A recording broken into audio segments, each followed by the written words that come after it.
뭐 빵 드셨어요? 네. 따뜻하게 먹어야 맛있는데 어떠세요? 맛있습니다. 맛있어요? 네. 저희 익산에 저는 처음 오는데 고등학교 우리 친구 이지영이 약서도 있고 예, 너무 좋은 곳이네요. 오늘은 저희가 여러분한테 드리고 싶은 얘기는 사회적 기업에 관한 이야기예요. 그래서 주제는 전주 비빔빵이지만 비빔빵을 만드는 곳이 사회적 기업이거든요. 그래서 사회적 기업에 대한 이야기를 먼저 드리고 시작을 할게요. 여러분 탐스 슈즈 아세요? 예. 신발 하나 사면 하나를 아프리카에 기부하는 아이들에게, 신발 없는 아이들에게. 근데 탐스가 사람들이 사회적 기업이라고 많이 착각을 해요. 근데 사회적 기업이 아니에요. 영리 기업인데 사회적 기업처럼 인식이 되는 이유는 뭘까? 우리가 그 나이키 저스트 두 잇 아시죠? 그 나이키 많이 신잖아요.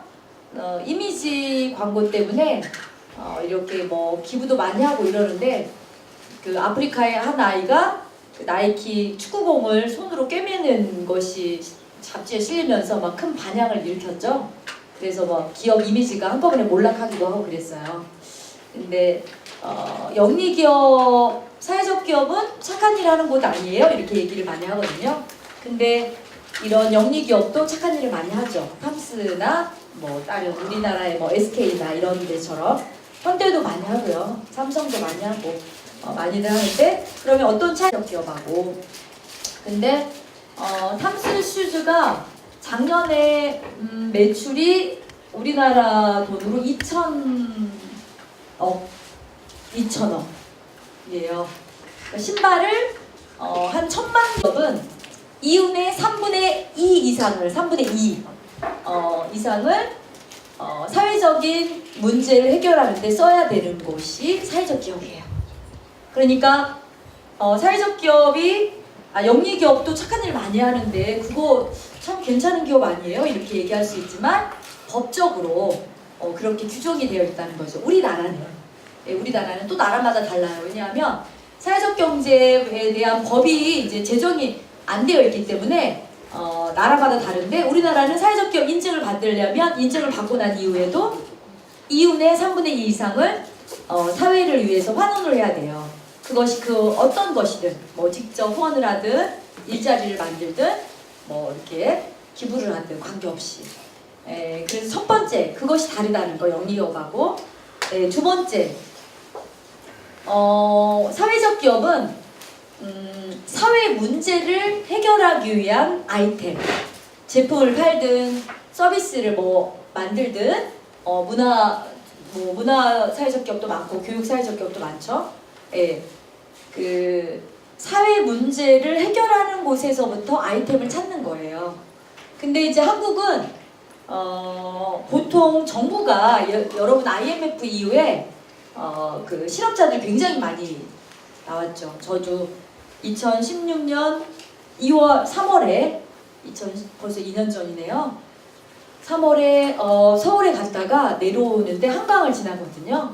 한강을 지났는데 거기서 자영업자들이나 왜 실업을 당한 아버지들이나 이런 분들이, 사업을 실패하신 분들이 많이 투신을 한다고 하더라고요. 자살을 한다고. 그곳을 지나가는데 한 번만 더 생각해보세요. 여러분을 사랑하는 사람들이 있습니다. 이렇게 써있더라고요. 근데 그 IMF 이후에, 그러니까 IMF라고 하는 거 여러분은 못 느낄 수 있는데 정말 대규모의 실업자들이 생긴 거예요. 그 실업자 한 명이 가족을 책임지고 있기 때문에 엄청나게 많은 경제적인 이렇게 역경이 온 거죠, 위기가. 근데 그때 만들어진 것이 이제 실업자 대책본부도 있었고 막 이러는데, 정부에서 국가가 개입해서 일자리를 만들었어요. 그러니까 얘기가 길어질 것 같아서 짧게 그것만 이야기하고 갈게요. 예전에는 자본주의하고 왜 우리 그 사회주의하고 이렇게 대립을 했었던 1세기 전에 시대 때는 미국 같은 경우에는 아예 국가가 나서가지고 일자리를 안 만들었거든요. 지금은 국가 보조금이 굉장히 많아요. 그러니까 사회주의를 최초로 얘기했던 막스 레닌주의가 사회주의 지표가 중에 하나가 뭐였냐면 세금을 20% 이상 내는 게 사회주의였어요. 그러면 우리나라는 이미 사회주의예요. 예.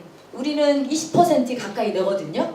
뭐 스웨덴이나 노르웨이 이런 데는 40% 이상 내니까 거기는 완전 빨갱이고 우리는 예, 우리는 빨갱이화 된 거예요. 그 사람들이 지금 살아 있었으면. 근데 우리나라를 지금 사회주의라고 안 하죠. 자본주의라고 얘기하죠. 근데 이미 이제 국가가 그만큼 개입을 많이 했다는 얘기인데 세금도 많이 내잖아요, 여러분. 월급 타면 많이 내죠. 예, 그래서 그런데 케인스라는 사람이 이제 미국에 막 IMF보다 우리나라 IMF보다 더 심각한 대란이 왔어요. 예, 막 일자리를 다 공장이 다 문 닫고. 그러니까 이제 대책을 어떻게 세웠냐면 케인즈라는 사람이 탄광촌에 그 탄광을 캐서 다 캤다? 그러면은 거기서 나온 또 흙을 거기다가 또 다시 묻자. 그 다음에 묻은 다음에 또 거기서 캐게 해라. 그러면 일을 할 수가 있지 않냐. 그러니까 일을 위해서 땅을 다시 팠다가 다시 묻었다가 다시 이제 또 캐는 거예요. 왜 그래야 되냐고 이해를 못 하는데 일을 해야 국가에서 돈을 줄 거 아니냐. 이제 그게 국가가 개입 말도 안 되는 우스운 생각이지만 그렇게 시작된 것이 국가가 이렇게 정부에서 일자리를 만든 거예요. 그래서 자활도 근로 능력이 있는 사람들한테 지금 일을 시키면서 주죠. 근데 그런 어떤 역사적인 배경 속에서 우리나라가 시작을 해서 사회적 기업이 생겨났기 때문에 일자리 창출력이 많아요. 말하자면 외국 같은 경우에는 굉장히 혁신적인 사회적 기업들이 많아요. 예를 들면 물이 우리가 인간이 먹고 사는 문제에서 굉장히 중요하죠. 근데 건강한 물을 못 마시니까 어떤 걸 그 아이디어 혁신을 했냐면 생명 바틀이라고 해가지고 라이프 바틀이라고 해가지고 물을 넣어서 흔들면 깨끗한 물이 되는 그걸 보급하는 사회적 기업도 있어요. 또, 그리고 또 우리나라 같은 경우에도 여러분 카이스트 아시죠? 카이스트 대학에 나온 출신 애들이 교육 불평등을 해소하려고 그러니까 한마디로 말하면 과외 못 받는 애들을 위해서 과외를 무료로 시켜줬어요. 공부를. 미담 장학회라고. 거기 대표님도 장씨인데 저도 장씨인데 그 친구들은 뭐 연봉 1억 이상 받는 친구들이 나와가지고 그걸 만들어가지고 지금은 굉장히 뭐 활발하게 활동을 해요. 그러니까 교육 불평등을 해결하기 위해서 또 하고 또 우리 미세먼지 뭐 황사 엄청나잖아요. 정말 살기가 힘들어요, 한국에서. 저는 그게 굉장히 크거든요. 근데 그걸 해결하기 위해서 또 트리 플래닛이라고 나무를 심는 또 사회적 기업도 있어요. 근데 걔네들이 어떻게 하냐면 세월호에 우리 영화 배우 누구죠? 로마의 휴일에 나왔던 오드리 헵번의 아들, 오드리 헵번 재단에서 그 아들들이 돈을 대서 세월호의 숲을 만들었죠. 그 트리 플래닛이 기획한 거예요. 얘네들은 연예인, 여러분 연예인 좋아하시잖아요? 뭐 가수들의 이름으로 숲을 만들어서요. 그러면 누가 그걸 기부할까? 팬들이 적극적으로 그 숲을. 그래서 여러분이 누굴 좋아하죠? 방탄. 하여튼 방탄소년단이다. 그러면 방탄소년단에 숲이 있으면 막 난리가 나요. 걔네들 막 전부 가지고 막 나무 나는 10그루 심었어. 너는 몇 그루 심을 거야. 그래가지고 걔네들은 팬 활동을 하는데 지구가 좋아지는 거죠. 이런 것도 있는 거죠.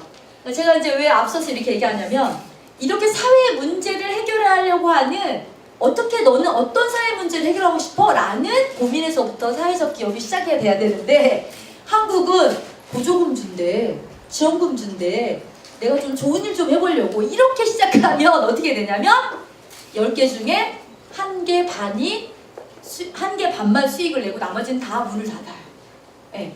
천년누리는 어디서부터 시작을 했냐면 노인 문제가 너무 심각해요. 네.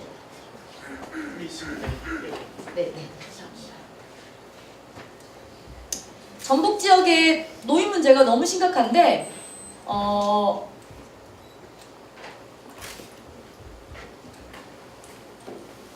사회복지 나누는 사람들이라는 사회복지 재단이에요. 나누는 사람들에서 사회복지하는 사람들이 이제 있었어요. 선후배들이 뭐 노인복지관장도 있고 저도 이제 거기에 이제 저는 초록을산 어린이재단에서 10년을 일했고 또 전북과학대학이라고 저기 정읍에 사회복지학과 교수로 6년을 또 있었는데 그때 이제 제가 나누는 사람들 선후배들이 있으니까 그때 사례 관리해주고 도움을 주는 이사였어요. 근데 나누는 사람들이 이게 노인들 문제가 너무 심각한데 특히 전북 지역 같은 경우에는 우리가 전북 도민 중에 40%가 노후 준비를 못하고 있다는 게 17년 8월 3일자예요. 지금 더 심각해요. 왜 전북만 더 그럴까요? 가난하니까 경제적으로 낙후돼 있으니까 그런 건데, 근데 전북이 청년 실업률도 최고치였어요. 18년 만에. 그리고 전북 지역의 사회적 기업의 10개 중에 1개만 경제적 이익을 내고 있었고 나머지는 다 그냥 이렇게 몇 명, 4명, 3명 이렇게 유지만 하고 있는 거죠. 유지도 어려운 거죠. 그래서 이런 문제, 이런 지역의 문제를 어떻게 해결할 수 있을까? 그래서 전북은 가난하고 그렇지만 전주라는 기회 요인이 있다. 어떤 기회 요인? 전주는 아시아의 대표 관광 명소로 급부상하고 있는 곳이에요.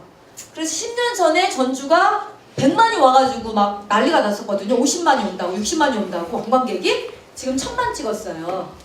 1000만 찍었는데 연간 매출액이면 1234억이면 엄청난 거예요. 인사동은 비교도 안 돼요.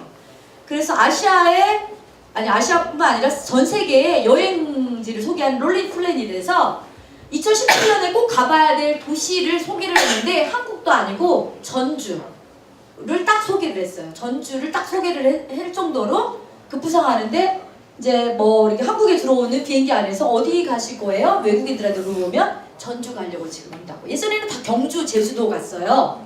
그런데 지금은 전주. 또 문제는 이제 경주가 또 지진이 나잖아요. 그러니까 수학여행지였죠? 여러분 경주로 수학여행 가죠? 지금 어디로 몰릴까요 그러면?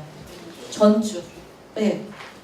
그래서 엄청나게 많은 사람들이 오는데 이런 기회 요인이 있더라는 거예요. 전주는 경제적인 일자리가 없지만 다양한 또 문화유산들이 많아요. 무형문화유산, 소리문화축제, 뭐 음식부터 시작해서 굉장히 많은 그런 기회 요인들이 있더라는 거죠.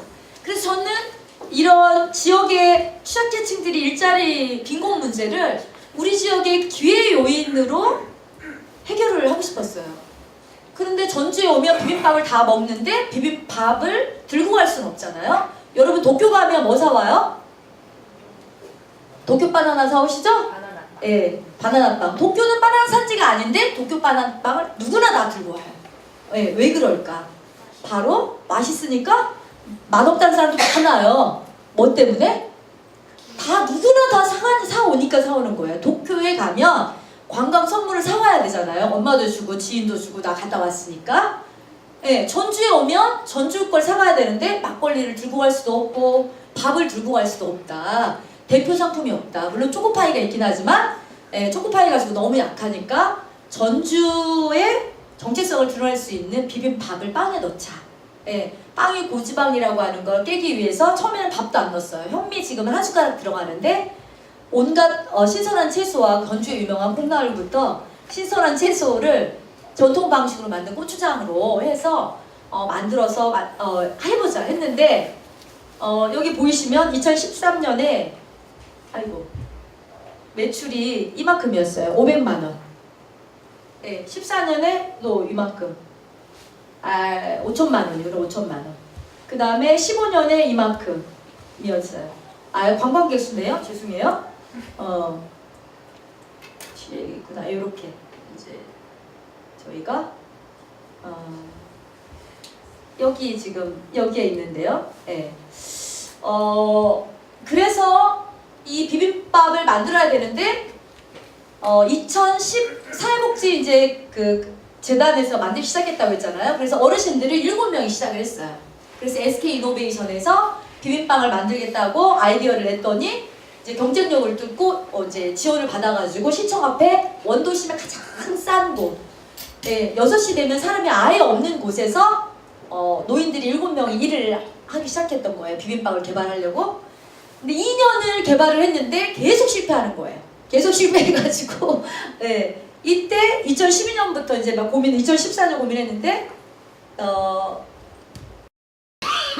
이때 이제 2015년도 8월에 저는 이제 지역사회로 나오려고 교수도 물론 보람이 있고 제 꿈이 교수였거든요. 그랬는데 꿈을 이루고 나니까 뭐 이렇게 재미가 없어진 건 아니고 보람이 있긴 하지만 학생들이 사회복지를 학교에서는 뭐 엄청나게 자격증으로만 생각하니까 막 엄청 많이 와요. 학생들이 야간에도 많이 오고 오히려 지방에 있으니까 더 많이 오고 그러는데 뭐 공부를 가르치기보다 자격증 위주로 막 이렇게 하다 보니까 제가 빨리 지역사회로 나가서 정말 더 도움이 필요한 곳으로 가서 일을 해야겠다 생각을 했는데 마침 우리 이제 후배들이 도와달라고.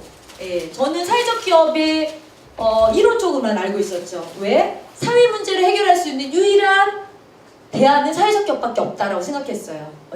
그래서 이론적으로 딱 알고 이제 이론적으로 너무 잘 알고 또 실천도 많이 했으니까 실천자도 있으니까 저는 제가 잘할 수 있을 줄 알고 나왔어요.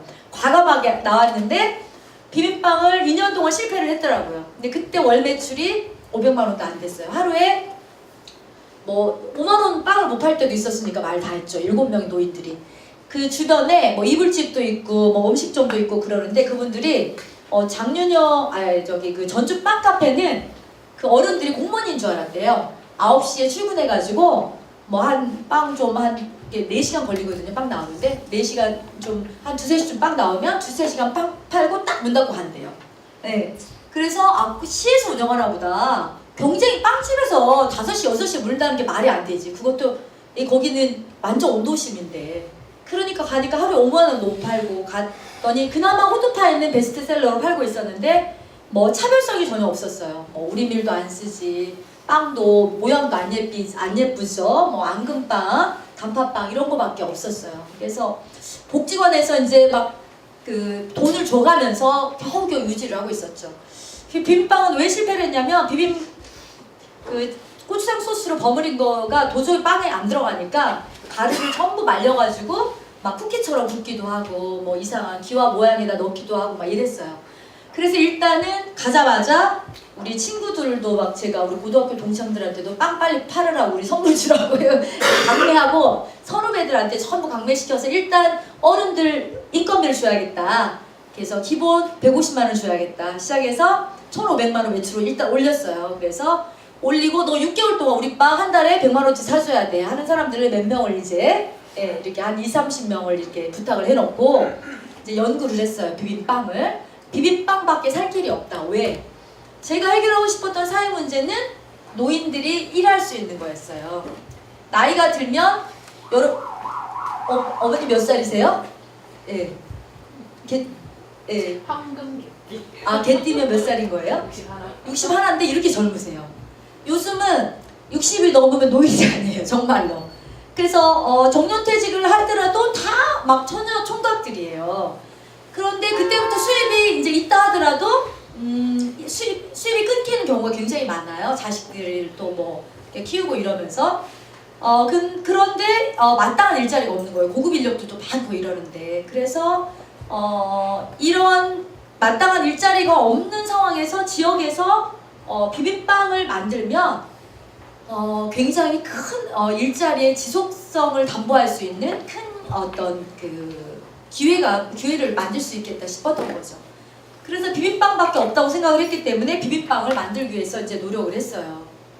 근데 어떻게 만들 것인가? 어디에서? 전주니까 가능한 것이 뭘까? 그리고 무엇? 그러니까 비즈니스 모델이란 말도 저는 몰랐거든요. 근데 비즈니스 모델 책을 막 봤더니 굉장히 어려워요. 뭐 이렇게 모형도 있고. 근데 제가 한 뭐 2주 동안 공부하면서 비즈니스 모델을 그냥 제 방식대로 누구에게 무엇을 어떻게 할 것인가 이 세 개에 대한 답만 얻으면 그게 비즈니스 모델이구나. 그래서 그냥 제 방식대로 만들었어요. 누구에게 팔까? 전주에 오는 관광객들에게. 무엇을? 전주의 대표빵을 팔자. 어디에서? 전주라는 어떤 문화적인 공간 안에서 팔자라고 해서 이제 전주 비빔빵을 이제 만들기 일자 시작했던 거죠. 근데 이 만드는 과정이 굉장히 어려웠어요. 제가 이제 6개월 동안 그렇게 하면서 한 12번 레시피가 바뀌었고 크게 실패한 건 그러니까 만든 건 100번 정도 크게 실패를 했고요. 레시피 바꾼 건 12번이었으니까 말 다 했죠. 다 반대했어요. 저는 제빵 전문가가 아니에요.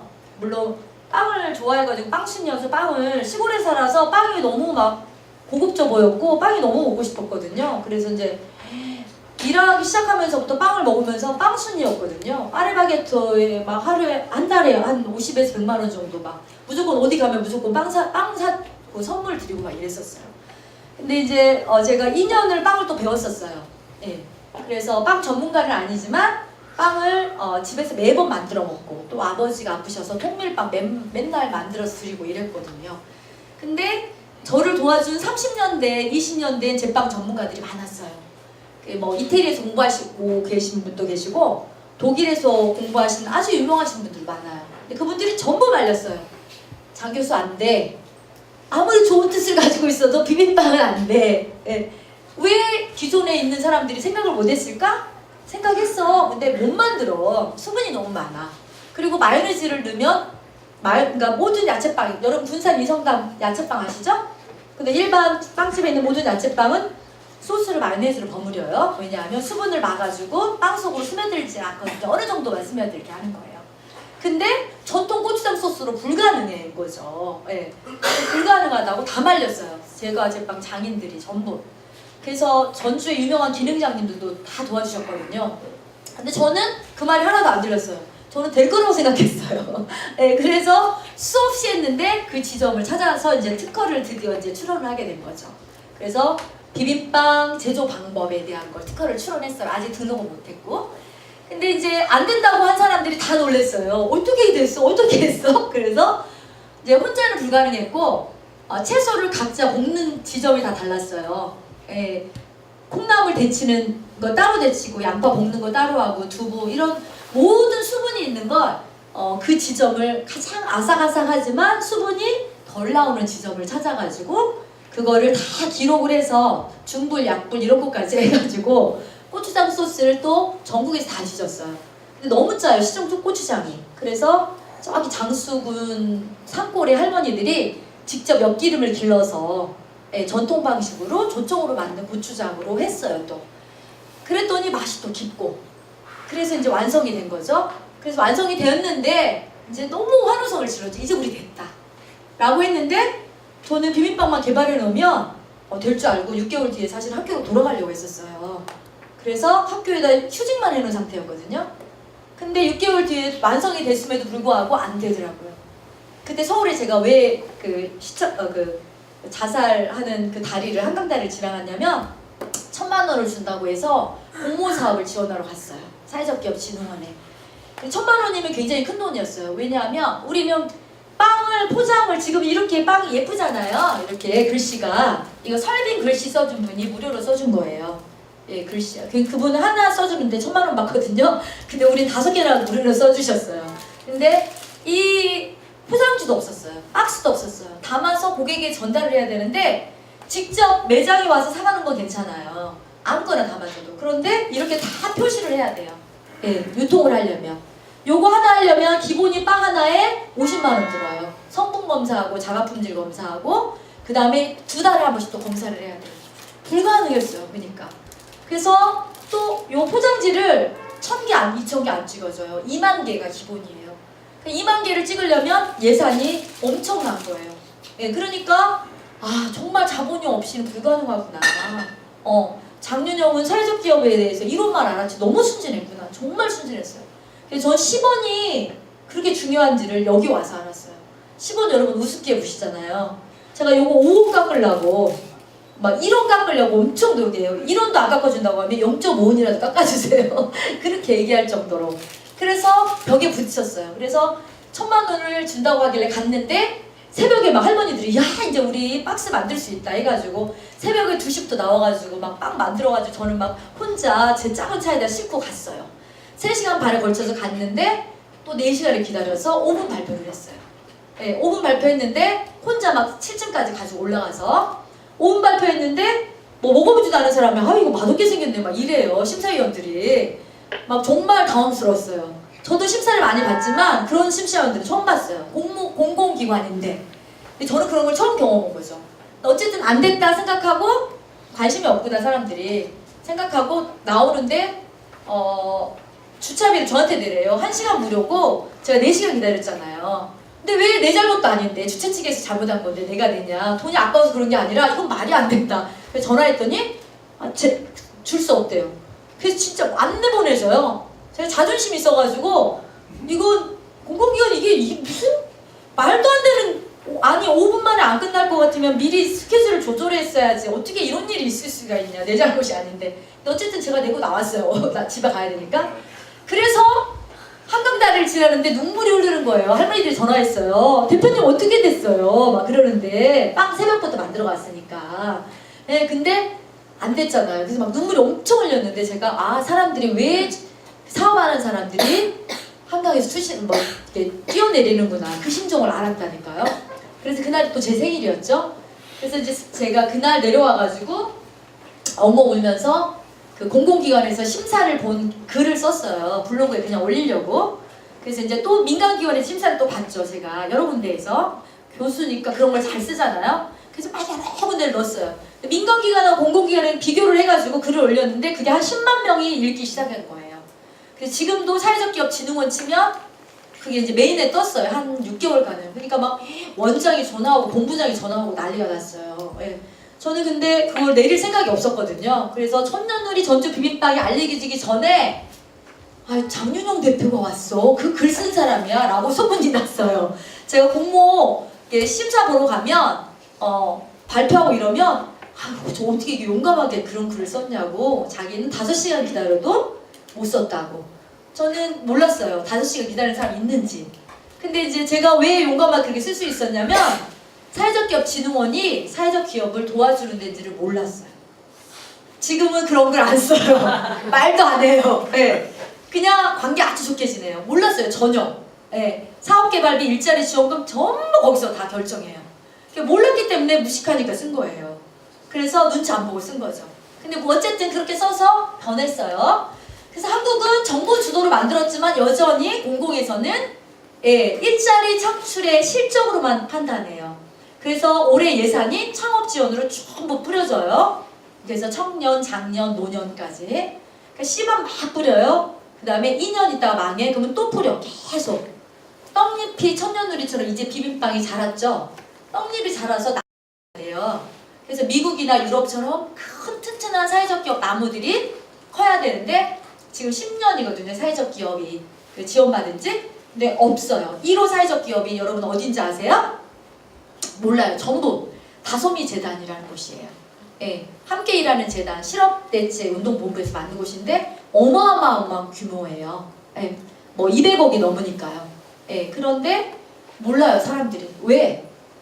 거기는 간병 역할을, 간병사 파견하니까 어쨌든 정부에서 입찰을 받아서 많이 하는 거예요. 그래서 그나마 유지가 돼요.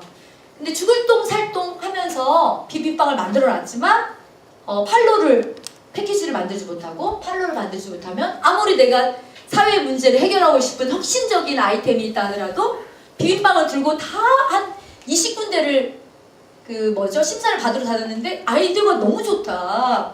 어떻게 이런 걸 생각했냐. 한 그런 아이디어를 직접 받았다 하더라도 투자를 못 받아요. 지원을 못 받아요. 예. 빌 게이츠를 만났으면 바로 지원을 받았을 텐데.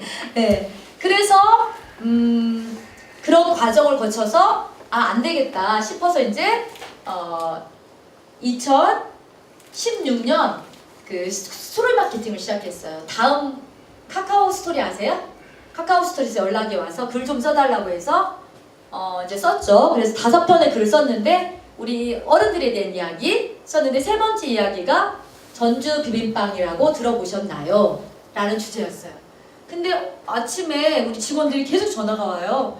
대표님 맨날 빵 깎아준다고 저한테 빵값 깎아준다고 뭐라고 하거든요 직원들이. 근데 안 팔리는 것보다 깎아주는 게 낫거든요. 그래서 저는 어떻게든 매출을 올려야 되니까 어른들 월급을 줘야 되니까. 근데 그렇게 구박하던 직원들이 대표님 막 이상해요. 막 계속 핸드폰이 울려요. 돈이 계속 들어와요. 그래서 왜? 그랬더니 하루 만에 우리가 그때가 월 매출이 뭐 하여튼 굉장히 적었는데 하루 만에 500 얼마가 들어왔어요. 네, 비빔빵으로. 그게 이제 메인에 뜬 거예요. 다음 카카오 스토리 펀딩에 비빔빵이라고 들어보셨나요? 라는 것이. 근데 그 이야기를 쭉 제가 이제 썼는데 그걸 보고 사람들이 너무 신기한 거예요. 아니 이런 빵이 있어? 라는 것과 제 아이템이 신선하다는 것과 또 하나는 할머니들이 전주 할머니들이 이렇게 만든대, 좋은 재료로 만든대, 이런 스토리까지 사람들이 전부 꼼꼼히 읽고 댓글을 달고 하면서 이제 그게 떴어요. 그래서 일주일 동안 주문할 것이 우리가 한 달 동안 보냈어요. 그래서 얼마나 사람들이 몰렸냐면 뭐 진주, 뭐 제주도 할 것 없이 다 몰리는데 문을 잠그고 택배를 쌌어요. 그것도 여름이었거든요. 도저히 손님을 받을 수가 없었어요. 택배도 계속 전화요. 언제 보내냐, 언제 보내냐, 언제 보내냐. 그때 또 인터넷 주문도 안 돼 있어서 전부 블로그에 댓글로 막 달아야 돼요. 사람들이 얼마나 불편해. 댓글 달고 전부 입금해야 돼. 카드 결제도 안 돼. 그런지 막 댓글 이거 보냈는지 안 보냈는지 막 누락 전부 난리가 난 거예요. 그래서 막 새벽부터 밤 8시까지 막 만들어서 택배로 보냈어요. 그래서 일주일 동안 주문받는 거 한 달간. 그래서 그때 월 매출이 제가 처음에 1,500만 원을 올려놨다고 했잖아요. 500만 원 팔다가 선배들한테 그 달에 6천만 원으로 뛰었어요. 그 달에. 그래서 이제 입소문이 나기 시작했죠. 그래서 이제 그게 전국으로 알려지기 시작한 거죠. 알려지기 시작하면서 저는 처음부터 온라인 판매를 시작했어요. 왜냐하면 여기에서 아무리 좋은 아이템이 있더라도 판로에 있어서 불가능했어요. 아파트도 없고 주택도 없기 때문에 기껏해야 시청에 있는 공무원들이 몇 명 와가지고 사먹는 정도였고, 여기 공무원 계시면 제가 다 그렇다는 건 아니고요. 일부 부분적으로 공무원들을 깎으려고 그래요. 커피도 무조건 1,000원에 줘야 되고요. 그래서 좋은 분들도 계시는데 어쨌든 그런 분들이 계셔요. 그래서 돈이 안 돼요. 월급을 줄 수가 없어요. 그래서 온라인으로 일단 알리자 해가지고 저희가 못하니까 벤더사에다 수수료를 35% 줘가면서 엄청 주는 거예요. 지금은 그렇게 안 줘요. 왜? 저희가 지금 자존심이 이제 높아졌기 때문에 그렇게 주고는 못하죠. 막 서로 빵 달라고 하니까 지금도 온라인을 하고 있지만 우리는 굉장히 적은 수수료로 나가요. 어디든 아무리 유명한 데도. 백화점도 막 다 25% 이상 30%인데 우리는 18% 이상 하면 우리 안 한다 그래요. 이렇게 해요. 근데 그렇게 됐는데 그때 벤더사에다 35%를 주고 알려달라고 했어요. 그래서 빵 사진 찍는 건 우리가 다 공짜로 주고 사진 가지고 제가 서울로 가고. 왜? 그때는 아쉬웠으니까. 우리 팔로워가 없었어요. 제가 불가능했기 때문에. 그래서 그렇게 온라인 판매를 또 하면서 이제 판매하신 분들이 재구매를 하고 후기가 이어지고 라고 하면서 이제 2016년도에 조금 이제 공중파 방송에서 많이들 찾아왔어요. 공중파 방송을 타면 한 2, 3주는 또 홍보가 되니까 찾아와요. 그렇지만 또 잊혀지죠. 왜? 여러분이 대전 가면 빵집 어디 가세요? 성심당 가시죠? 부산 가면 이성당 가죠. 왜 가요? 유명하니까 가요. 사실은 저는 그분들 굉장히 존중해요. 친해요, 그리고. 근데 저는 대놓고 그래요. 성심당 튀김 소보루 2개 먹으면 고지혈증 걸려. 절대 한 번만 먹어야 돼. 제가 그렇게 얘기해요. 팥은 수입이고 밀가루 수입 기본 말할 것도 없고 아주 그냥 곱게 갈아가지고 먹는 순간 혈당이 막 치솟죠. 이거 진짜 안 돼. 이거는 2번 먹으면 안 된다고. 근데 왜 가요? 역사가 있으니까 가는 거예요. 경험을 구매하러 가는 거예요. 여러분 요즘 맛으로 건강 살기 위해서 안 먹어요. 요즘은 경험으로 먹는 거예요. 신기하니까 어디가 유명하다더라. 어떤 경험이 있다더라. 무지개 케이크 그거 다 색소거든요. 왜 그거 무지개 케이크 사 먹냐면 신기하잖아요. 예쁘잖아요. 초밥집에 막 계속 돌아가는데 국수가 저 위에 폭포에서 떨어지면 가서 먹어요. 일본에 가면 경험으로 먹는 거예요. 근데 우리는 역사가 없어요. 키껏해야 4년 됐지만 어디다 내세울 것도 없어. 비빔밥으로 따지면 2년밖에 안 된 거예요. 경험이 없잖아요. 그러니까 알려줘도 다시 도로 못 되고 알려줘도 도로 못 되고 너무 느렸어요. 그거 올라가기가. 그래서 아무리 좋은 재료로 만들어서 홍보를 한다고 하더라도 한계가 있으니까 TV 광고를 하지 않는 이상 불가능하다라는 생각이 들었죠. 그래도 어떻게 그럼 갈 것인가? 일단 차별화된 아이템을 만들었는데 입소문을 어떻게 낼 것인가? 한옥마을에 들어가서 팔아야 되는데 한옥마을은 너무 비싸고 시청까지 사람들이 안 와요. 겨우겨우 찾아오는 사람들은 땀 뻘뻘 흘리면서 찾아와가지고 욕하고 가요. 왜 이렇게 구석진 데다 빵집을 하냐고. 비빔빵 한 박스 사러 왔다가 죽었다고 막 이래요. 그랬는데 이제 저희가 꾸준하게 온라인 홍보를 했어요. 어떤 홍보를 했냐면 우리밀, 안전한 우리밀이다. 그 수입밀에 여러분이 농약 안 친다고 하지만 엄청나게 그 많은 DDT나 이런 게 막 검출되죠. 제가 페북에 올렸다가 외식업자들한테 엄청 당하니까 지금 안 올려요. 그 사람들 다 수익밀 쓰거든요. 어쨌든 공공연한 비밀인데, 그렇죠. 또 그 우리밀로 하면 근데 안 만들어요. 빵이 안 예뻐요. 부풀지가 않아요. 딱딱해요. 근데 우리밀빵을 저온 숙성을 해서 그 지점을 잡아서 우리밀 좋은 재료 쓴다. 좋은 재료 쓰는 것뿐만 아니라 빵이 굉장히 예쁘고 크다. 예. 우리 빵이 되게 커요.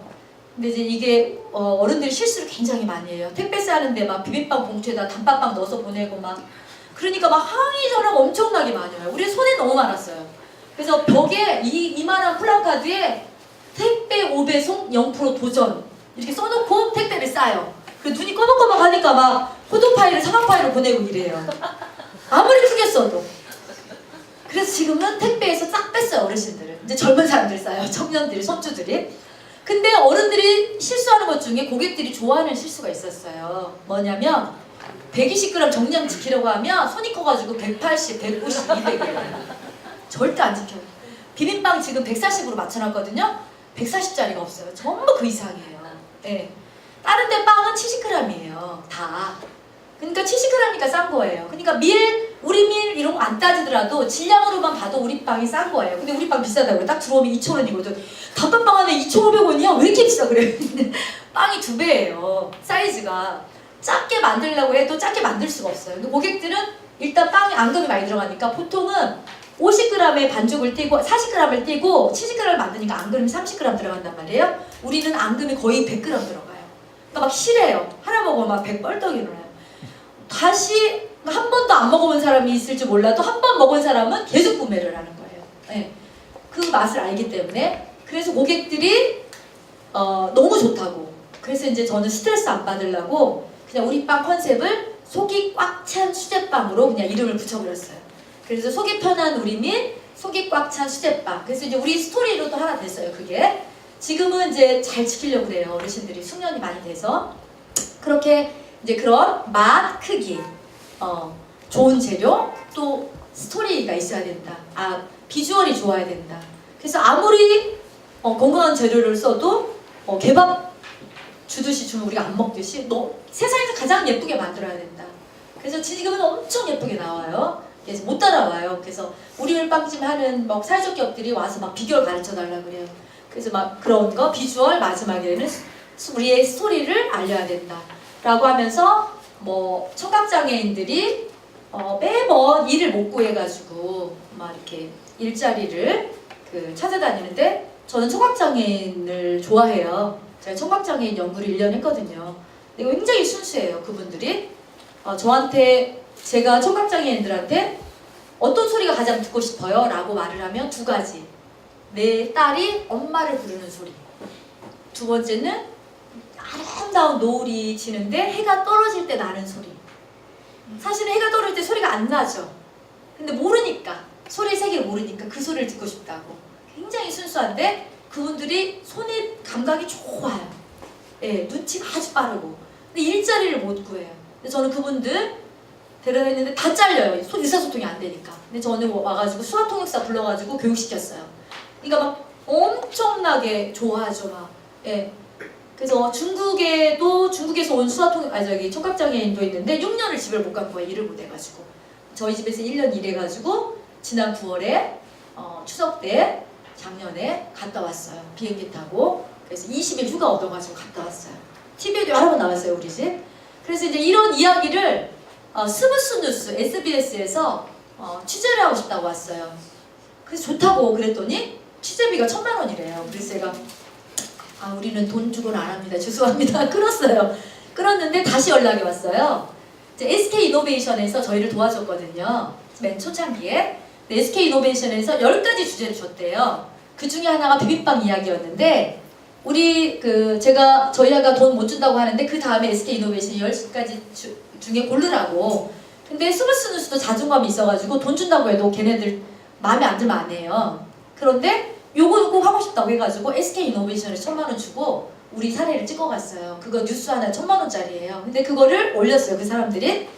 비빔빵 과정, 아까 그 리우앤미 청각장애인 이야기, 뭐 또 이제 저희들의 꿈 이런 거 올렸는데 그게 또 이제 SNS에서 난리가 났어요. 막 밴드마다 다 퍼다 날리고 지금도 퍼다 날리더라고요.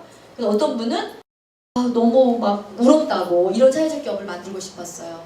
제목이 뭐냐면 많이 팔려도 돈 안 되는 빵이었어요. 여러분 읽어보셨을 거예요. 네. 왜 많이 팔려도 돈 안 되는가? 막 사람들이 읽기 시작했죠. 그래서 이제 막 아침에 막 그 글을 읽고 울었는데 아니 그 선배님 빵집이었어요 이래요. 예, 가까이 눈앞에. 그래서 그러면서 이제 황교익 선생님이 알쓰신잡에서 마지막 전주편에 작가들이 이제 다 뒤지잖아요 지역을. 근데 유명하고 맛있고 건강한 황교익 선생님은 좀 까다로워요. 굉장히. 그래서 우리밀 쓰는 데만 찾아다니고 또 막 떡볶이 이런 거 막 음식 취급도 안 해요. 근데 비빔빵 이런 걸 사러 왔어요. 와가지고 알쓰신잡에 나가가지고 또 난리가 났어요. 그래서 그때 이제 정점을 찍었죠 알쓰신잡 때. 그래서 정점을 찍어서 2017년에 7월부터 10월까지 엄청나게 줄을 계속 섰죠. 우리는 하루에 2,000개밖에 못 만드는데 이제 뭐 줄을 계속 쓰니까 오후 3시 되면 빵이 떨어지는 거죠. 네, 왜냐하면 일자리를 이 과정에 그때 7명으로 시작했다가 할아버지들이 치매에 걸린 거예요. 그래서 슈가 파우더를 넣어야 되는데 베이킹 파우더를 넣어가지고 빵이 너무 써가지고 반품이 나게가지고 제가 정말 절망스러웠어요. 현실은 다르구나. 그래서 다 그만두시고 이제 할머니들만 4명 남은 상태였었어요. 그러다가 이제 지금 30명이니까 어마어마하게 된 거예요. 근데 이제 어른들은 10명 정도, 다문화 여성, 청년 취약계층, 뭐 청각장애인, 그다음에 중년, 장년, 일자리 잘리신 분들 이런 분들 오셔가지고 일하는데 30명인데 저희가 그 일자리 늘리느라고 설비를 구하지를 못했어요. 그래서 그 오븐 하나 가지고 1억을 매출을 창출했으니까 기적이라 그래요. 중고 오븐 하나 가지고. 네, 그래서 이제 오븐 하나를 더 들여놨어요. 현대백화점 지원 사업 때문에 또 저희가 비싼 걸 공모 신청해가지고 그래서 이제 2대로 또 이렇게 운영이 되는데 여전히 설비는 부족하지만 설비가 부족하니까 빵 포장하는 데도 시간이 많이 걸려요. 하루에 16시간씩 일해야 돼요. 포장하느라고 백화점 나가고 이럴 때는. 근데 저도 막 유혹이 많죠. 빨리 기계화 시켜야 되는데. 근데 이제 기계화를 시키면 사람이 할 일이 적으니까 이런 것이 이제 조금 더 규모가 되면 이제 기계화 되더라도 사람들 일자리는 계속 늘어날 텐데. 그래서 이런 원칙을 지키면서 하기가 쉽지 않더라고요. 지금도 저희 청년우리 이사님들이 일자리 너무 많이 늘리지 말라고 그래요. 감당 못한다고. 그래서 이제 원칙은 350만 원에서 400만 원 매출이 6개월 이상 늘면 저는 이제 처음에 늘기만 하면 한 명을 고용했어요.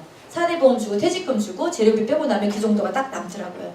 그래서 이제 그렇게 하기로 했는데 그래서 이제 이렇게 많이 늘려나가니까 또 이게 신기한 거예요. 왜냐하면 저희 매출이 작년에 15억이었거든요. 제가 처음에 왔을 때 1억 5천이었어요. 그 다음에 16년 첫 해에 3억 2천.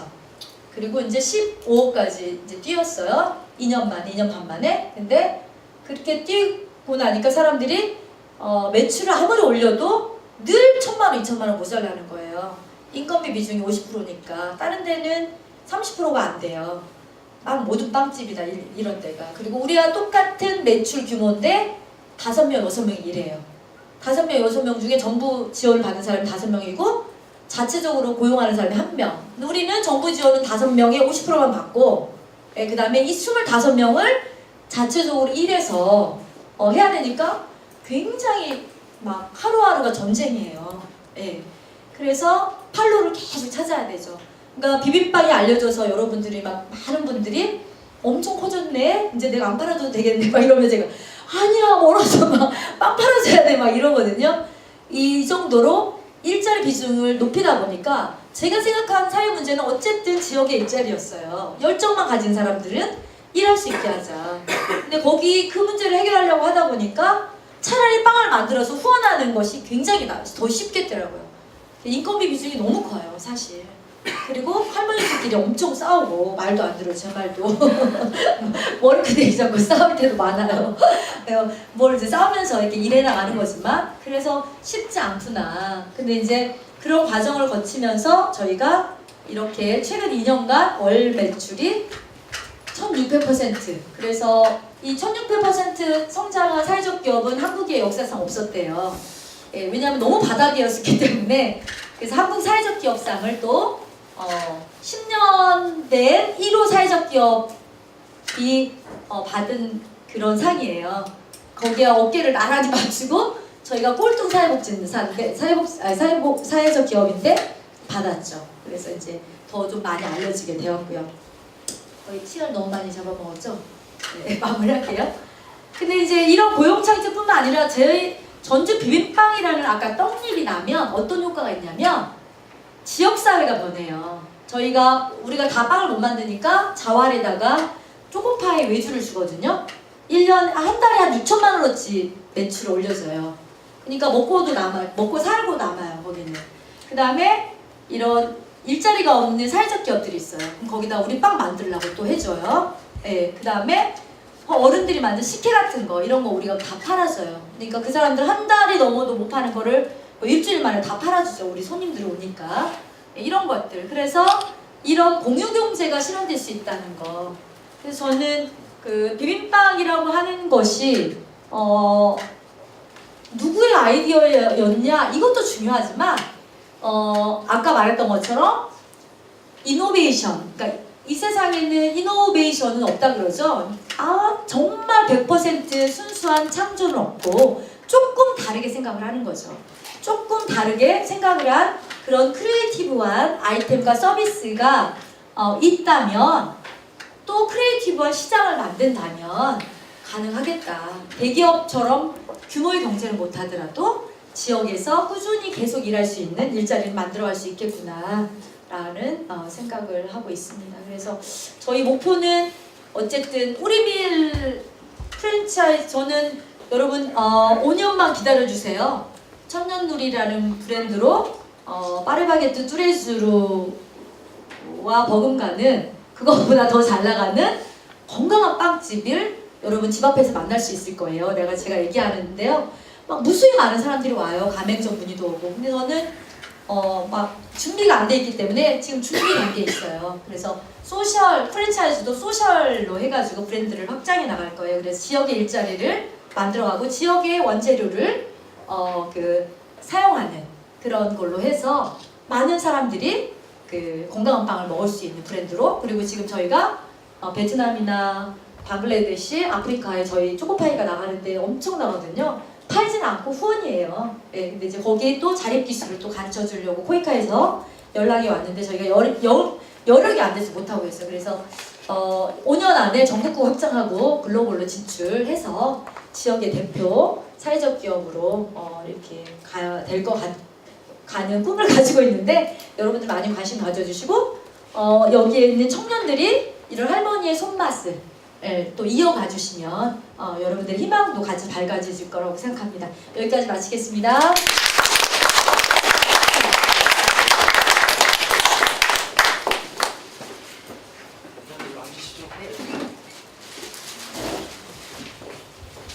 내용들을 많이 정리를 해놨는데 제가 드리고 싶은 질문보다는 혹시 여러분들이 좀 이야기 들어보시면서 장윤정 대표님에게 좀 이런 부분 좀 궁금하다 하는 이야기를 좀 먼저 좀 질문을 듣고, 또 그 중에 제가 좀 뭔가 궁금했던 부분도 뭐 더 이렇게 이야기 좀 드리고, 그렇게 좀 시간을 지금 3시 24분이나 한 4시 정도까지 이제 가지고 이렇게 마무리해 보려고 하거든요. 혹시 뭐 궁금하신 이야기 들어보시면서 일단 좀 먼저 이거 꼭 좀 먼저 여쭤보고 싶다 하는 게 있을까요?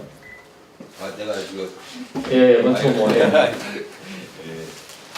그리고 이게 지금 아까 잠깐 공지를 덧드렸는데, 지금 이게 그 유튜브에 이명택 TV라고 하는 채널로 이게 지금 계속 전체가 다 생방송이 되고 있거든요. 그래서 안 되는데?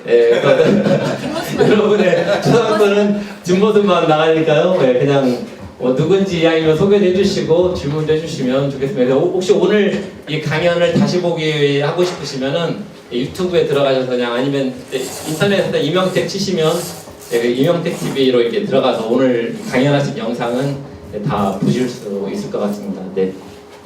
예, 저는 농사 짓는 사람인데요. 이건 좋은 강의 잘 들었습니다. 근데 제가 조금 의심이라고 하기는 그렇고, 제가 그 이야기가 좀 납득하기가 힘든 부분들 제가 몇 가지만 말씀드리려고요. 처음에 그 사회적 기업하고 그 왁스네일의 그 사회주의하고를 좀 지향적인 이렇게 관계라고 해야 되나요? 그걸 좀 약간 좀 지향으로 저는 들었고요. 이제 그거는 이제 우리가 얘기하는 자본주의 기업윤리 저는 이렇게 알고 있는데 사회적 기업과 개인주의와 아까 얘기하는 공감대를 형성하는 여러 사람들이 공동으로 참여하는 그런 것들이 이제 난 사회적 기업이라고 생각하고 있거든요. 근데 이제 아까 발표하시면서 그런 말씀을 하시길래 저 개인적으로 깜짝 놀랐습니다. 그거 하나 하고요. 제가 여기 보니까 이 포장지를 잠깐 봤어요. 보니까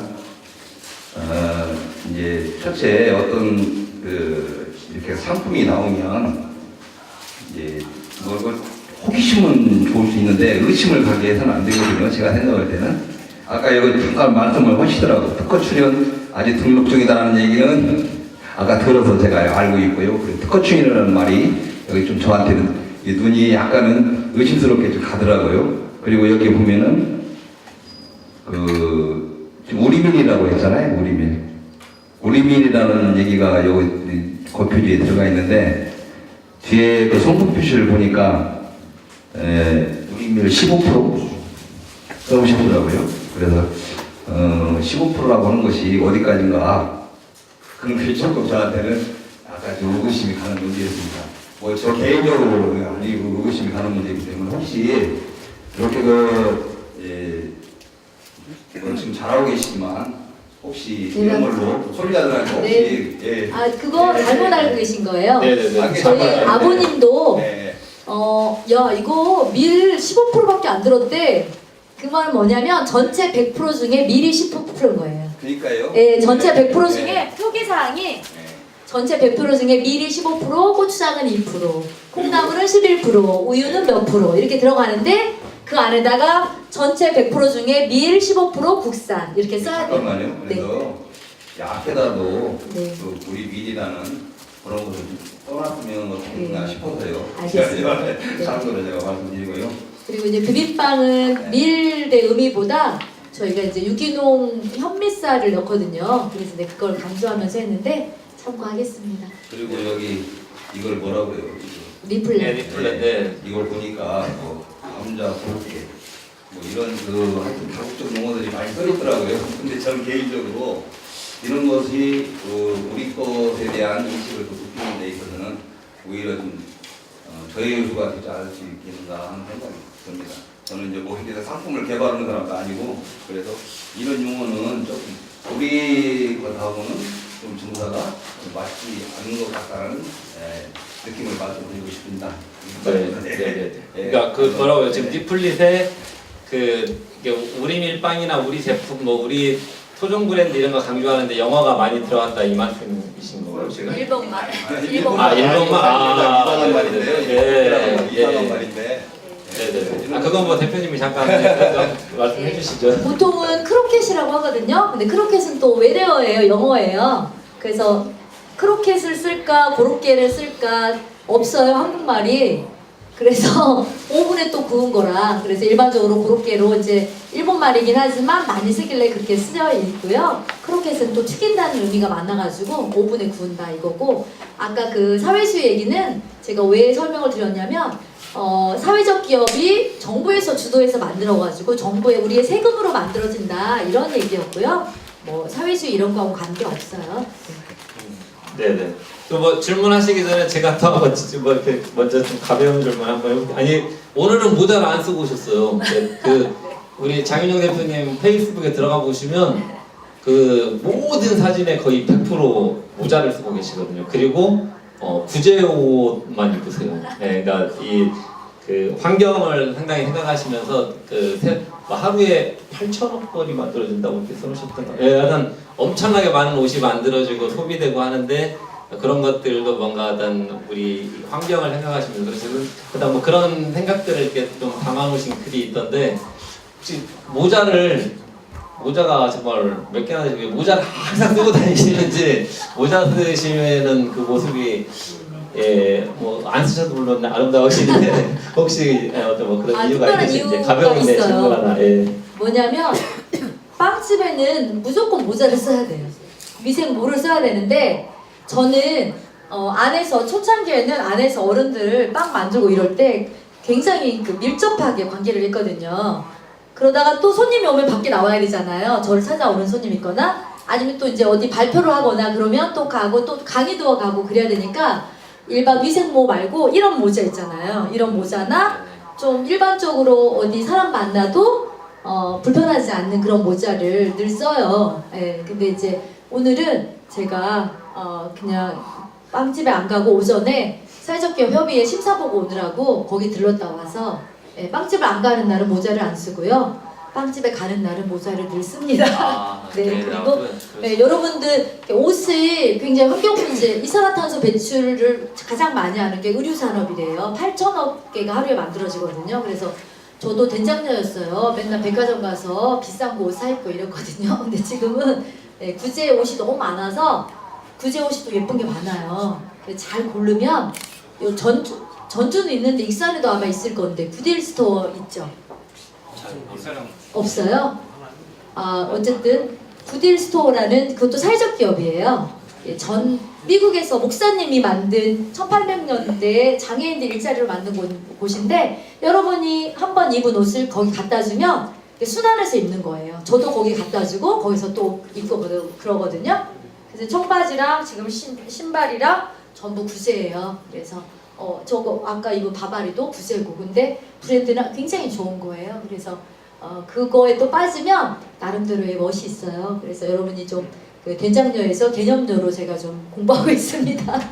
네. 네, 그러니까 그 말씀하신 것처럼 구딜스토어 혹시 사회적 기업에 관심 있는 분은 네, 그 매장을 익산에 한번 또 만들어 보는 것도 좋겠다는 생각이 드네요.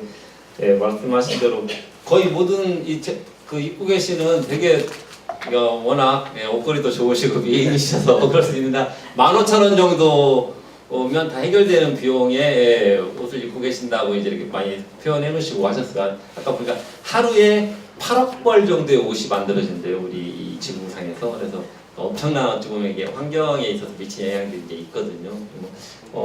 혹시 그리고 제가 한 가지만 더 여쭤보고 또 좀 궁금한 것 아마 이 정도 성장하시다 보면은 얼마 전에 이런 글을 또 올려놓으셨어요. 페이스북에 이제 장윤영 대표님이 그날의 많은 이야기들을 되게 재미나게 올려놔 주시는데 제가 몇 달치를 열심히 읽어봤습니다. 근데 물론 패친이어서 그냥 보기도 하지만 또 좀 더 주의 깊게 읽어봤는데 명절이어서 할머니와 직원분들에게 이렇게 선물을 드렸대요. 미역 선물을. 그랬더니 떡국떡 선물을 드렸더니 이 떡국떡에 뭘 넣어서 국물을 내냐고 또 약간 서운한 이야기를 하시는. 그러니까 쉽게 말하면 떡국떡을 주면 소고기랑 닭도 같이 줘야지 떡국떡만 선물을 주냐. 예를 들면 그래서 이 대표님은 있는 거 없는 거 다 갖다가 이 제과점에 어르신들 일자리 같이 일하고 있는 30명의 직원에게 모든 걸 베풀고 계신데 그리고 이렇게까지 성장을 시켜놨는데 또 직원분들은 뭔가 더 받고 싶고 뭔가 우리가 이 정도 성장하면 또 원한다는 거예요. 그래서 이 사회적 기업이 정말 착한 일을 하는 기업인데 도대체 이 어디까지 일하는 직원들의 마음을 헤아리고 이해해줘야 되나 이런 좀 이야기에 대해서 그래서 사회적 기업을 하시면서 정말 실제로 아까 이 10원의 소중함을 느끼셨다고 했잖아요. 그래서 이제 느끼시는 소감이나 아니면 또 이제 이렇게까지 성장해 오시는데 정말 아마 기억에 남는 뭔가 힘이 됐던 분들이 직원분들 중에도 있을 것 같아요. 그래서 네. 어떤 분들의 어떤 정말 의지할 수 있는 그런 것들이 일을 해가시는 어떤 에너지의 원천이 되시는지 그런 사회적 기업을 하시는 입장에서 그런 이야기 좀 궁금하더라고요.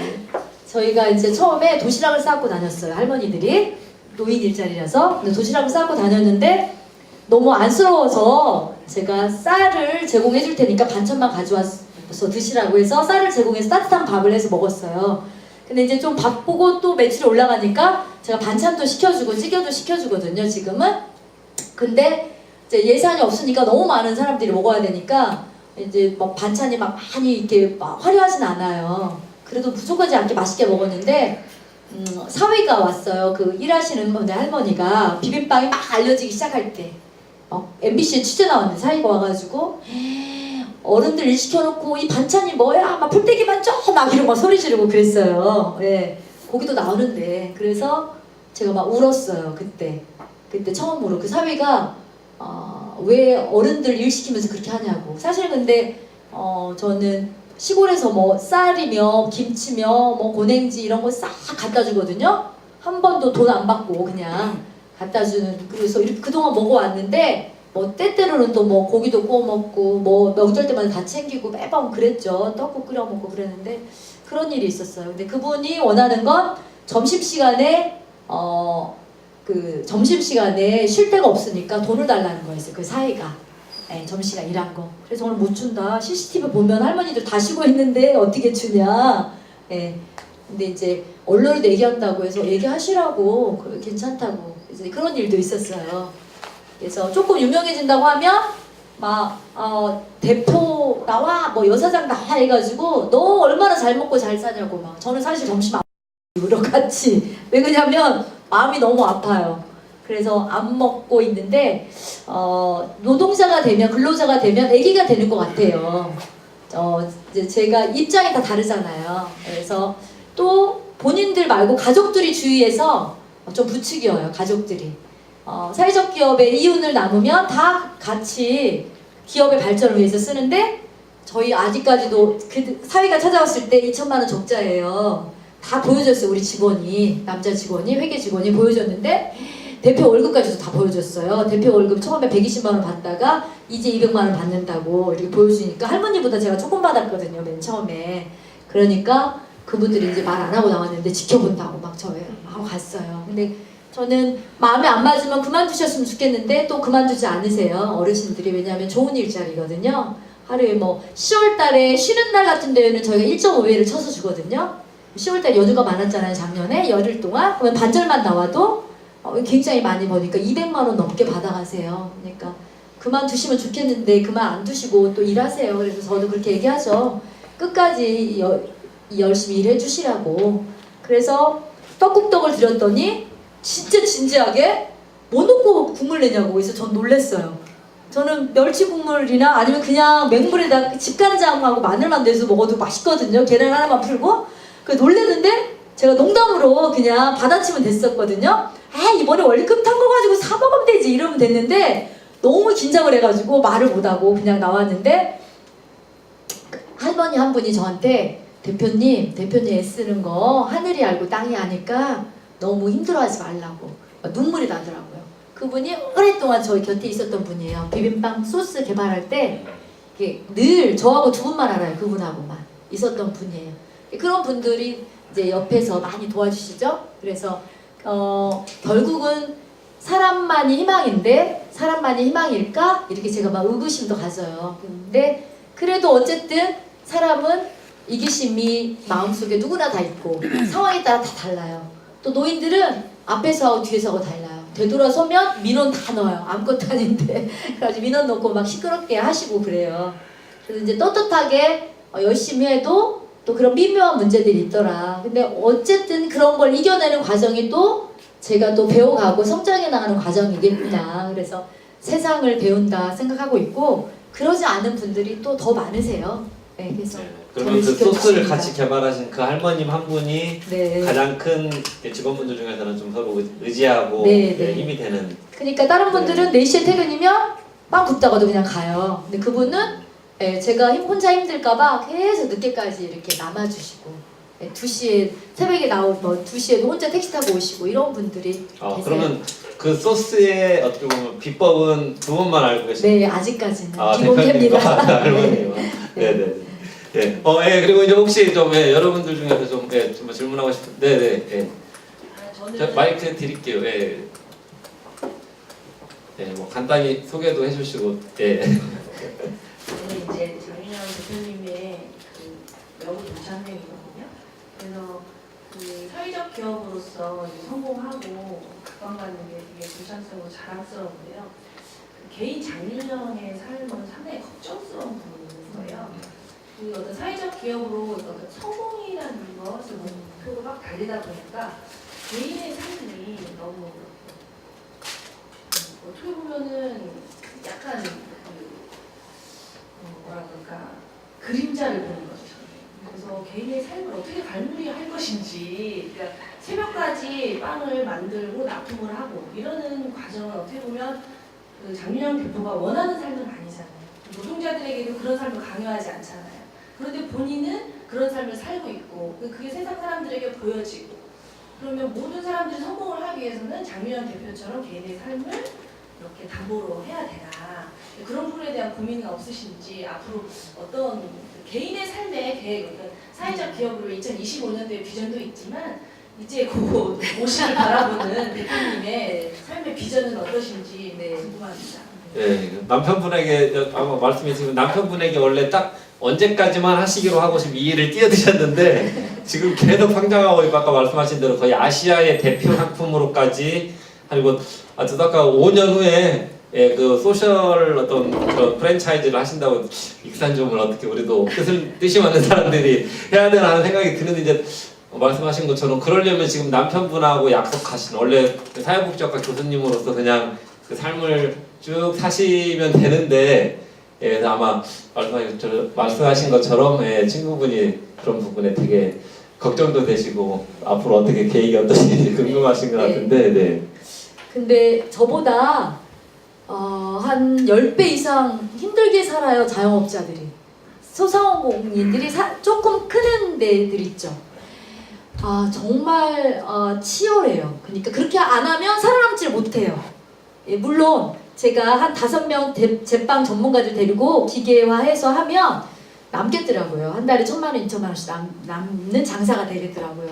근데 그렇게 시작한 일이 아니기 때문에 사실 사람을 늘려가는 건데, 그래서 더 힘든 건지 모르겠는데, 제가 저도 시골에서 자랐고 그렇게 자랐지만 고생을 안 해봤어요. 그런데 생계 현장에 나와 보니까 정말 힘들게 하지 않은 최선을 다하지 않으면 불가능하구나, 브랜드 하나 알리는 게 어렵구나 라고 하는 것이 현실이었어요. 그래서 한국만 그러니까 아니라 전 세계가 다 그렇고요. 개인의 삶을 그러면 포기해야 되는가, 이런 고민을 제가 많이 하는데, 이제 지금은, 그때는 한참 바쁠 때라 그렇게 인력이 막 훈련이 안 됐을 때인데, 초창기에 그랬는데 지금 많이 훈련이 돼가지고 제가 안 도와줄 때도 많아요. 하루에 1-2시간 정도만 잠깐 잡아줄 때만 많고, 직원들한테 오더 내리고 이제 알아서 할 때도 지금은 많거든요. 네, 그래서 초창기에 그런 과정이 필요했고, 그런데 이제 그 외의 역할이 또 중요하잖아요, 대표는. 그래서 그 외의 역할을 위해서 또 발로 뛰고 전국으로도 다니고 그래야 되는데 그러지 못하는 것도 있어요. 또 엄마로서 역할도 있거든요. 아이들이 아직 어려서 이제 틈틈이 또 집에 가가지고 밥도 해주고 아이들하고 얘기도 하고, 빵집에 와서 애들 밥 먹으면서 같이 공부도 하고 이렇게 하고 있는데, 저한테 어떤 대표님이, 마케팅 하시는 대표님이 그런 얘기를 했어요. 대표님, 사회적 기업 하시는 대표님 중에는 제일 열심히 하시는 것 같다고. 근데 사회적 기업 대표님들이 이게 약간 진보적인 생각이 있어가지고 8시간 이상 일하는 거에 대해서 싫어하신대요. 예. 그리고 막 저녁에 있는 어쩌고저쩌고 얘기하는데, 사회적 기업 외의 현장에서는 다 그렇게 일하고 있다고. 예, 그렇게 일 안 하면 불가능하다고 이야기를 하더라고요. 그래서 그거를 어떻게 즐겁게 일할 것인가, 이제 관점을 좀 바꿨어요. 그래서 일하는 과정을 좀 즐거움으로, 고통으로 생각 안 하고 그걸 또 성장으로 생각하고 있고요.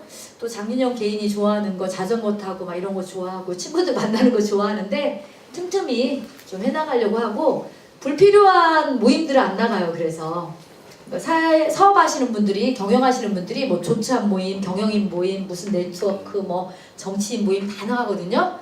저는 처음에는 바빠서 못 나갔고 2가지 이유였어요. 두 번째는 내가 내 자리도 못 키워놨는데 뭘 나가서 네트워크 쌓는다고 그 사람들이 빵 팔아주는 것도 아니고, 빵 사러 오는 사람들은 결국은 고객들이거든요. 그래서 내 고객에 충실해야겠다 생각해서 안 나갔는데, 제가 이제 조금 비빔빵이라는 아이템으로 성장을 해나가니까 너무나 유명하신 분들이 다 찾아오셔가지고 제가 만나고 싶은 분들이 오셔가지고 빵 먹으면서 얘기하고, 연예인부터 시작해서 공지영 작가 이런 분들이 전부 오세요. 그래서 또 이명택 의원님도 직접 찾아와 주시고.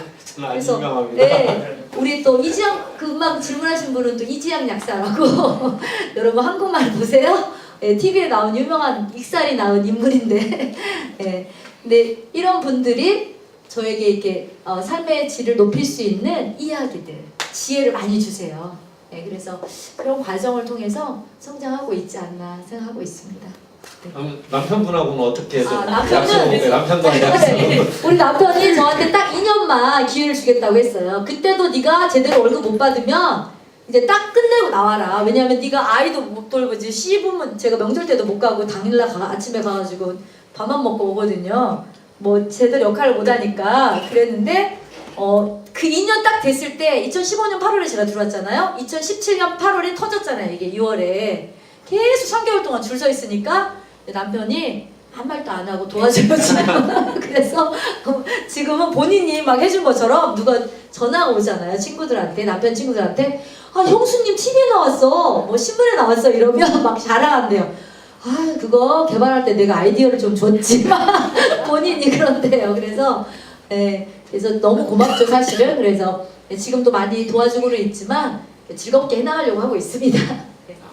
네네. 예, 또 혹시 뭐 궁금하신 박형원 대표님.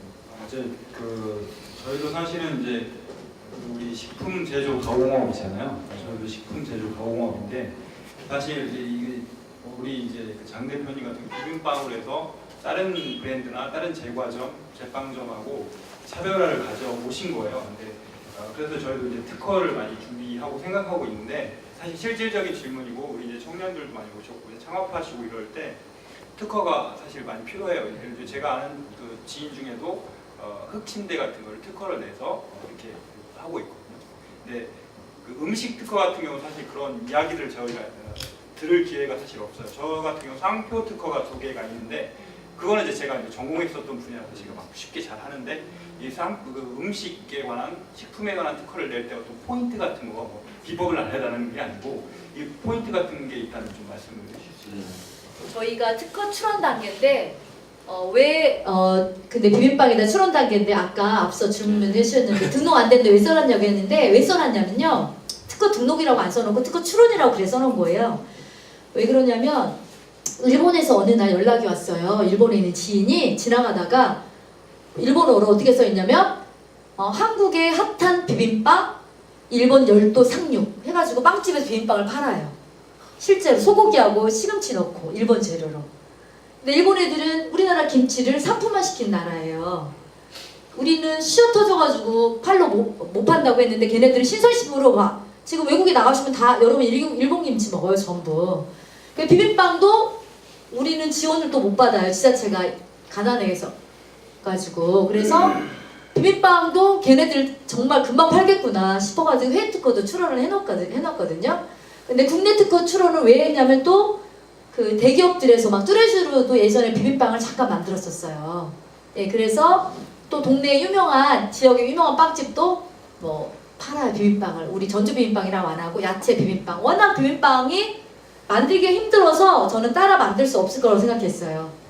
또 마진도 안 남거든요. 근데 워낙 핫하니까 비빔빵 사러 몰리니까 만들더라고요. 근데 이제 맛이 다르니까 이제 저희한테 오긴 오는데 특허 출원을 그래서 한 거예요. 근데 음식의 특허 출원은 제조 방법에 줘야 돼요. 그래서 차별성을 비빔빵이라는 제조 방법의 포인트를 어떻게 잡을 것인가.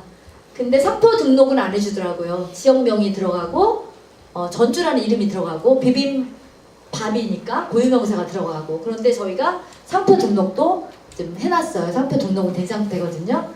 그래서 특히나 저희처럼 영세한 사회적 기업 같은 경우에는 뭐 밀리기 시작하면 금방 순식간에 저희한테 전주에 유명한 MBC 무슨 대규모 락 공연이 있었어요. 2만 개를 해달래요 비빔빵을.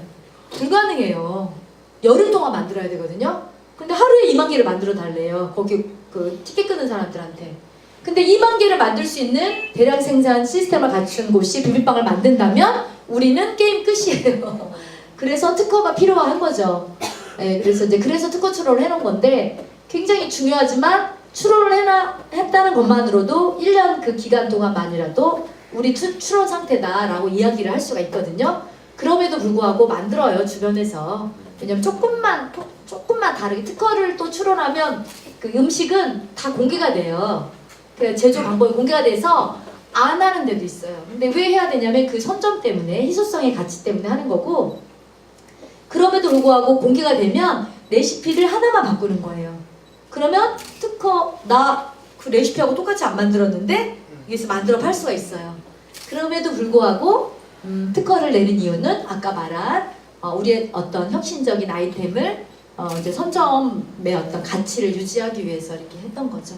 네, 답이 됐나 모르겠네요. 그러니까 뭐냐 조금 그 이제 다음에 조금 더 깊은 노하우는 또 들어보시면 좋을 것 같고, 그 연장선상에서 그러다가 또 그런 좀 부분 보면서 되게 부럽더라고요. 그러니까 보니까 하동군에서 에코맘 유기농 산골 이유식을 만들었어요. 그러니까 하동군에서 나는 쌀을 가지고 에코맘 산골 이유식을 만들어서 그 사회적 기업이 지금 하동군에서 20억을 지원해서 지금 현대백화점에도 입점하고 이번에 인천공항 면세점에도 입점했더라고요. 그러니까 이만큼 지자체가 뭔가 그 지역 로컬 브랜드를 키우고 알리는 노력에 적극적으로 하고 있는. 그런데 전주시가 상당히 전라북도에서 가장 앞서가는 걸로는 이제 알고 있는데, 한옥마을에 지금 그 매장도 이렇게 일부 지원하고 있고 그러긴 하지만, 하동군에 그런 걸 보면서 되게 좀 우리 전라북도 특히 전주에서 이제 하고 계시잖아요. 그래서 좀 지자체의 지원이나 이런 것들이 아까 그러니까 그 말씀하신 것대로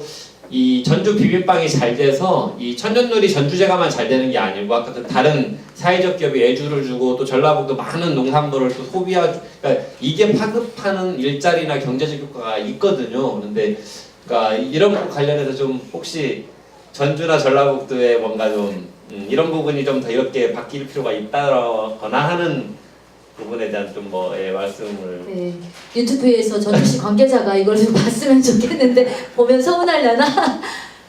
사실 우리 전주는 지자체 예산이 가장 열악한 곳이에요. 근데 그 열악함에도 불구하고 완주는 더 열악했었거든요, 맨 처음에. 근데 완주군의 지자체 단체장과 공무원들이 합심을 해가지고 로컬 브랜드를 만들었죠. 근데 저는 그런 것들이 좀 아쉽더라고요.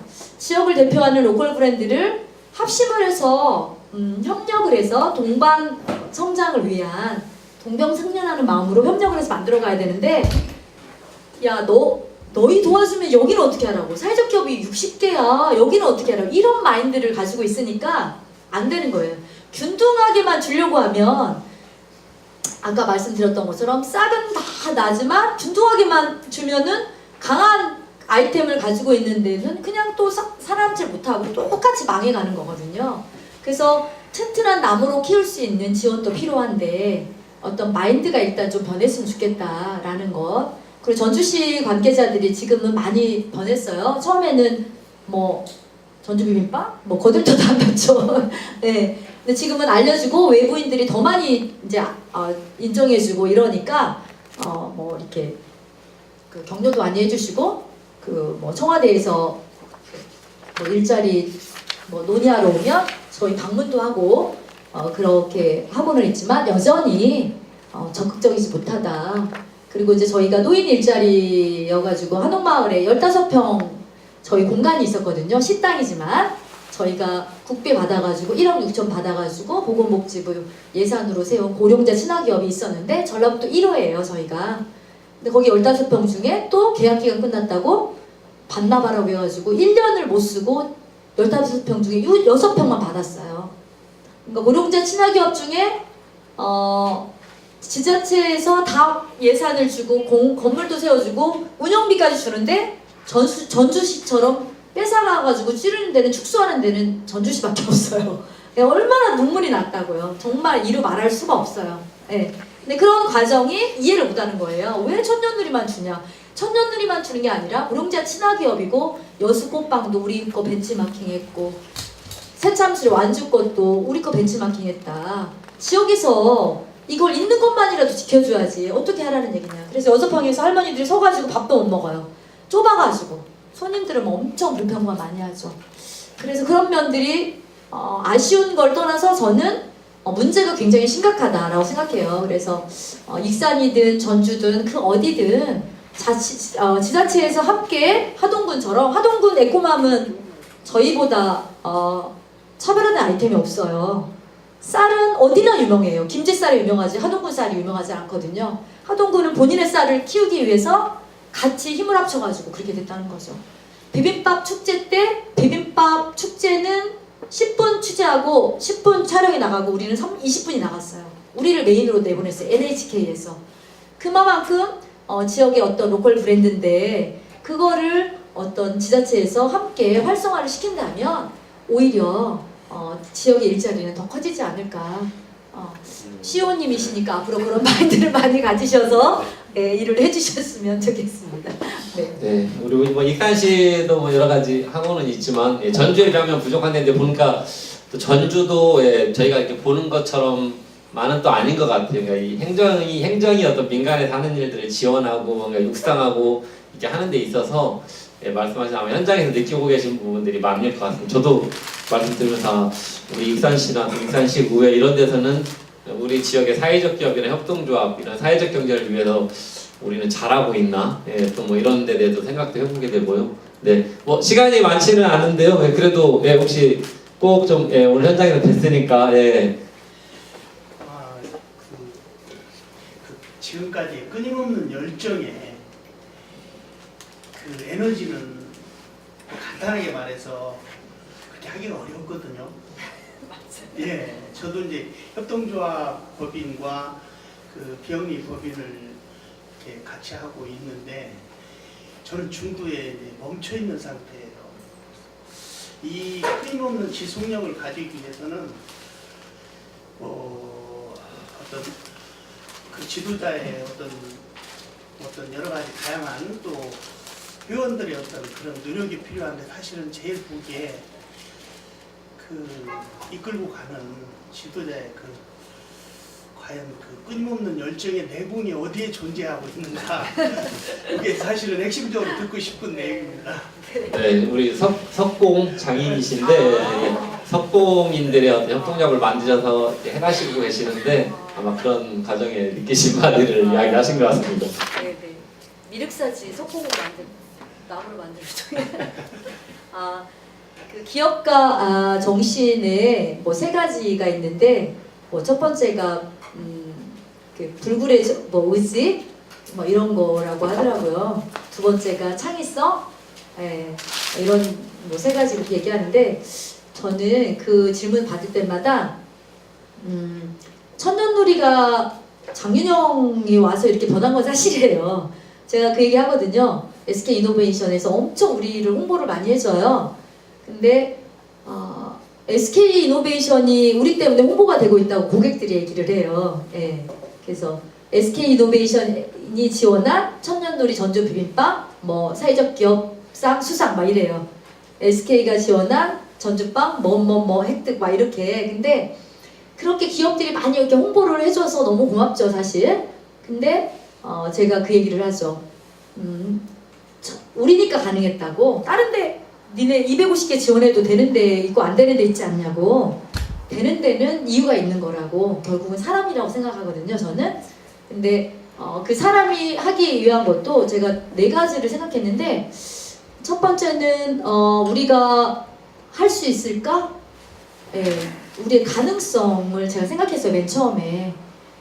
그래서 그 어른들 15명 월급만 줘도 좋겠다. 근데 지금 30명으로 늘었잖아요. 그리고 따뜻한 밥 이렇게 같이 시켜 먹어도 좋겠다. 도시락 싸갖고 다닐 때. 가능성을 제가 생각했고요. 그 가능성 다음에 두 번째 생각한 게 의무. 우리 지역의 문제를 내가 해결하고 싶었는데 내가 해결하고 싶은 그 가치나 당위성이 얼마나 내가 잘 할 수 있을까? 그 다음에 이 2가지와 더불어서 미래, 메이 이걸 얼마나 가능하게 할 수 있는 능력이 우리한테 얼마나 있을까 이런 거였거든요. 근데 이 3가지가 다 뭐 마이너스였어요. 조건이. 근데 딱 하나가 그걸 상쇄시키더라고요. 그게 의지였거든요. 저는 다른 사람들이 평가할 때 윤영이는 다른 사람보다 의지가 아주 강해. 근데 저 의지가 별로 강하지 않고요. 저는 내공이 어딨냐고 물어봤는데 그냥 아무 생각 없이 해요. 힘들으면 힘드는 대로 하고 뭐 또 바쁘면 바쁜 대로 하고 그걸 가지고 의미부여를 하거나 이러지 않아요. 그래서 이소룡 아시죠? 이소룡이 했던 말 중에 삶은 목표가 있어서 하는 게 아니라 목표가 좌절되면 얼마나 슬퍼요. 그냥 하루하루 순간순간 사는 거라고. 순간순간 사는 게 삶의 어떤 의미가 있는 거라고 하는데 주어진 시간을 최선을 다해 살아야겠다. 그래서 사회적 기업으로 성공하지 못하더라도 최선을 다하자. 근데 최선을 다한다면 정말 다르게 접근하자. 그래서 끊임없이 연구해요. 24시간 빵 생각. 빵만 생각하지 않고 음식, 사람들, 이런 아이디어 계속 공부를 해요. 그리고 수학 공부도 하거든요. 지영아, 내가 고등학교 때 수학을 못했어. 이과였는데 근데 지금 수학 공부를 해요. 그래서 방정식 공부를 하는데 이제 아들 때문에 하긴 하는데 미지수를 찾는 과정이 방정식이더라고요. 제가 고등학교 때는 수학을 공부를 못했는데 지금 나이 들어서 하니까 너무 재밌어요. 그래서 내 인생의 우리 사회적 기업의 미지수는 뭘까? 그 X값은 사람의 의지밖에 없겠구나 그런 생각을 해요. 그래서 그런 의지를 가지고 포기하지만 않으면 갈 수 있겠다라고 생각합니다.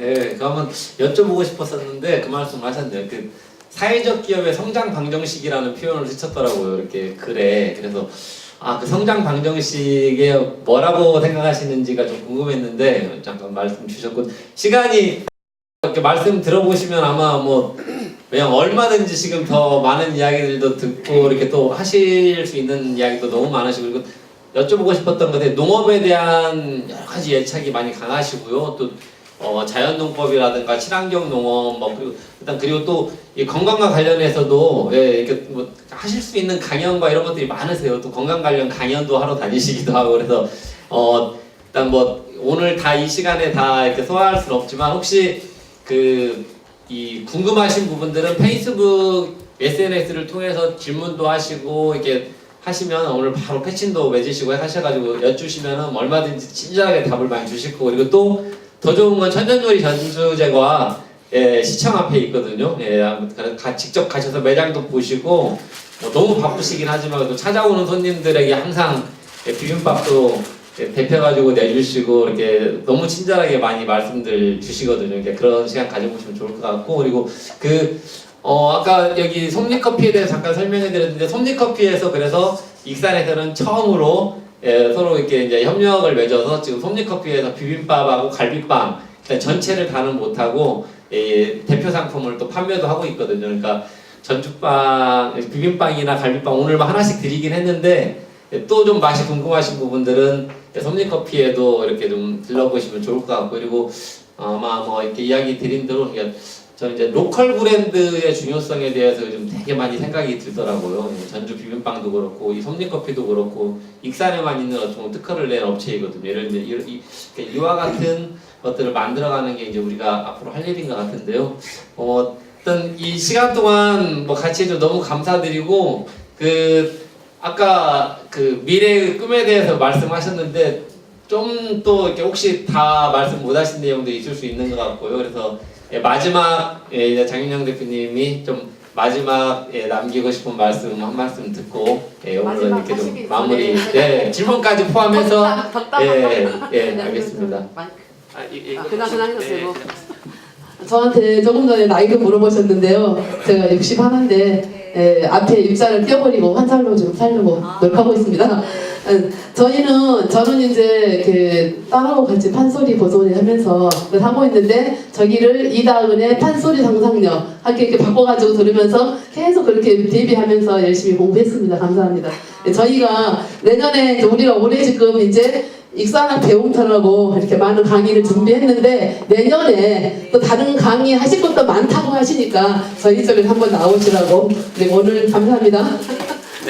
고맙습니다. 제가 잠깐 어제 말씀 주신 김에 우리 익산에 세계적인 소리꾼이 있어요. 이다은 소리꾼이라고 판소리로 13시간 판소리 5바탕을 해서 세계 기네스의 기록을 세운 작년 말에 기록을 세웠는데 다른 것보다도 판소리는 되게 한바탕을 해서 인간 문화재가 되는 거예요. 근데 한바탕을 한 번 6시간이나 4시간 한바탕 흥부가를 하시거나 춘향가를 하시거나 이렇게 그렇게 해서 인간 문화재가 되시는 거고 한바탕 전체 공연을 했어도 이 나중에 또 이렇게 그 공연을 언제든지 할 수 있는 정도의 체력과 실력을 가진 분들이 사실 많지 않은데 예, 5바탕을 완창을 언제 어느 때나 다 할 수 있는 우리나라의 유일한 예, 이제 아직은 젊기 때문에 인간문화재가 아니지만 이제 그런 네, 뭐 이렇게 될 소리꾼이 있습니다. 우리 익산에 하여튼 이다은 소리꾼이라고 혹시 몰라서 검색해보시고요. 네, 이거 여기 CD가 하나 제가 네, 이따가 드릴게요. 그리고 이따 나가실 때 네. 그 전주 비빔빵 그 안내하는 리플릿 자료랑 혹시 다